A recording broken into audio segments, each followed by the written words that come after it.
तो ये रहा बच्चों क्वेश्चन नंबर दूसरा। देखिएगा, दिया है 2x प्लस 3y बराबर 11 और 2x माइनस 4y बराबर माइनस 24 को हल कीजिए और इससे m का वह मान ज्ञात कीजिए जिसके लिए y बराबर mx प्लस c है।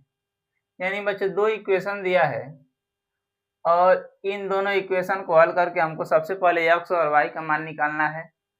फिर x और y का जो मान है इसमें हमको रखना है और रख कर क्या करना है, m का मान निकालना है। तो आइए सबसे पहले हम पहले और दूसरे समीकरण से x और y का मान निकालेंगे। तो देखिए निकालने का तरीका है, तो यह है 2x प्लस 3y बराबर 11, यह समीकरण 1 है, और 2x माइनस 4y बराबर माइनस 24, समीकरण 2। अभी तक बच्चों हम केवल प्रतिस्थापन विधि से ही x और y का मान निकाले हैं, तो इसमें भी हम प्रतिस्थापन विधि से ही x और y का मान निकालेंगे।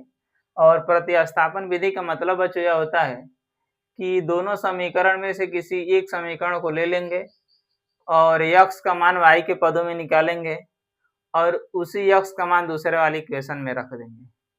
निकालने का तरीका यही होता है। तो आइए देखते हैं, हम समीकरण 1 को उठा लेते हैं। तो हम लिखेंगे समीकरण 1 से, समीकरण 1 से बच्चों समीकरण 1 है 2x प्लस 3y बराबर 11, 2x प्लस 3y बराबर 11, ठीक है।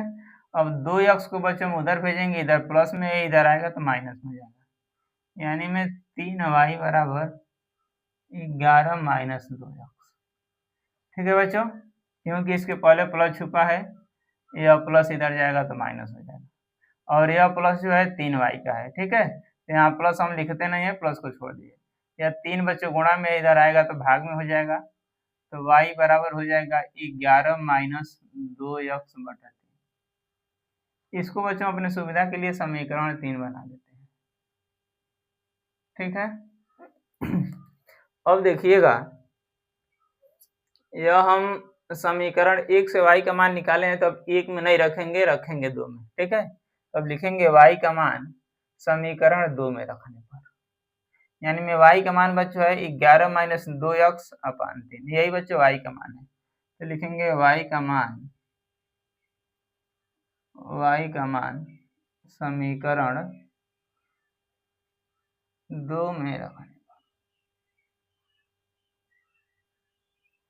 और बच्चों समीकरण 2 है 2x माइनस 4y बराबर माइनस 24, 2x माइनस 4y बराबर माइनस 24। इसमें बच्चों क्या करेंगे, हम y को हटाएंगे और इस y के जगह पे इसको लिख देंगे, तो हो जाएगा 2x माइनस 4, और y के जगह पे बच्चों क्या करेंगे 11 माइनस 2x बटा 3, और इज इक्वल टू माइनस 24, ठीक है बच्चों। अब 4 से क्या करेंगे, अंदर गुणा कराएंगे, अभी ब्रैकेट को नहीं हटाएंगे, सिर्फ हम गुणा करा रहे हैं। ब्रैकेट को बच्चों हम अगले स्टेप में हटाएंगे।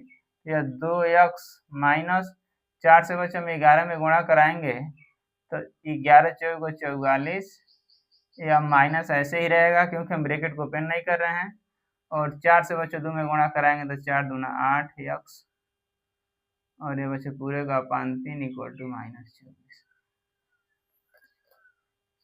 ठीक है बच्चों। अब इसको हल करने का तरीका यह है कि 2x में से हम इसको क्या करेंगे, घटाएंगे।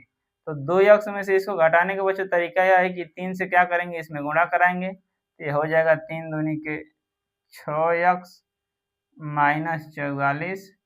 अब बच्चों जैसे ही ब्रैकेट हटेगा तो अंदर का चिन्ह बदल जाएगा, क्योंकि ब्रैकेट के पहले माइनस है, यह माइनस बच्चों प्लस हो जाएगा, यह 8x, और यह बच्चों पूरे का अपान 3 इक्वल टू माइनस 24, ठीक है। अब बच्चों 6x और 8x मिलके क्या हो जाएगा, 6 और 8 मिलके 14, ठीक है। यह बच्चों माइनस यह है ना, यह 44 का माइनस है, ठीक है। इसके ही पहले प्लस है और इसके ही पहले प्लस है, तब प्लस 8x और प्लस 6x मिलके हो जाएगा 14x माइनस 44, ठीक है बच्चों, और यह भाग में देख रहे हैं, इसको हम कहेंगे भाग वाला। 3 से बच्चों हम 24 में भाग देंगे, गुणा कराएंगे, इधर भाग में है, इधर आएगा तो गुणा में हो जाएगा, 24 तिया 72, ठीक है, ये हो जाएगा -72, ठीक, यह माइनस से उधर जाएगा तो प्लस हो जाएगा, 14x बराबर -72 और +44, ठीक है बच्चों। अब यहाँ पे देखिएगा यह माइनस और यह प्लस, प्लस माइनस बच्चे यानी में घटाते हैं, तो घटा लीजिए, तो यह 14x इक्वल टू 12 में से 4 निकला 8, और 6 में से 4 निकला बच्चों 2, यह 44 और 72 में 72 बड़ा है और इसके पहले माइनस है, इसलिए यहाँ पे माइनस लग जाएगा। अब 14 से 28 में हम भाग देंगे तो 14 दूनी के बच्चों 28 होता है, यानी में x का मान आ गया -2, ठीक है। अब बच्चों इस x का मान समीकरण 1 में रखिए, 2 में रखिए या 3 में रखिए, किसी में हम रखेंगे मेरा आंसर सेम आएगा, ठीक है। तो हम बच्चों 3 में रख देते हैं, क्योंकि 3 में कैलकुलेशन कम करना पड़ेगा और इक्वेशन भी छोटा है, ठीक है। तो लिखेंगे x का मान समीकरण 3 में रखने पर, तो बच्चों समीकरण 3 है y बराबर 11 माइनस 2x बटा 3, 11 माइनस 2x बटा 3। अब इसी में बच्चे हम x का मान निकाले हैं -2, तो इसी में x के जगह पे हम क्या लिखेंगे, -2, तो 11 माइनस 2 और गुणे बच्चे x के जगह पे -2, ठीक। अब जैसे ही बच्चों हम इस माइनस में गुणा करेंगे तो यह माइनस और यह माइनस मिल के बच्चों प्लस हो जाएगा, तो 11 प्लस 2 दूनी के 4 बटा 3, ठीक है।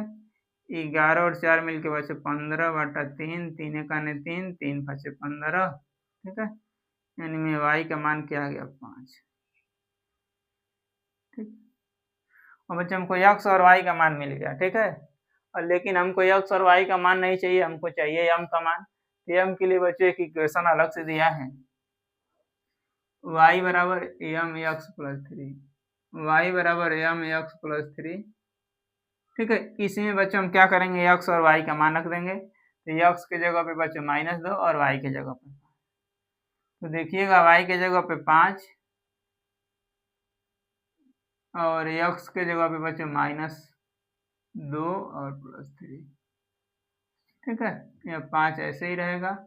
अब बच्चों m से 2 में गुणा कराओगे तो 2m, माइनस से माइनस लगा दीजिए और यह +3 को इधर भेज लीजिए, तो 5 माइनस 3 इक्वल टू -2m, 5 में से बच्चों 3 घटाएंगे तो 2 इक्वल टू -2m, ये गुणा में इधर आएगा तो भाग में हो जाएगा, तो 2 बटा 2 इक्वल टू -m, 2 से बच्चों 2 कटेगा एक बार में, यानी -m बराबर 1, ठीक है। यह माइनस है तो यहाँ पे माइनस नहीं होना चाहिए, प्लस होना चाहिए, इसमें क्या करेंगे हम बच्चों माइनस से गुणा कराएंगे, तो यह माइनस प्लस हो जाएगा, और यहाँ बच्चों ऑलरेडी प्लस छुपा है तो यह माइनस, m बराबर माइनस, ठीक है बच्चों, ये हमको मान आ गया। इसको आप लोग नोट कर लीजिए, फिर चलते हैं अगले पर।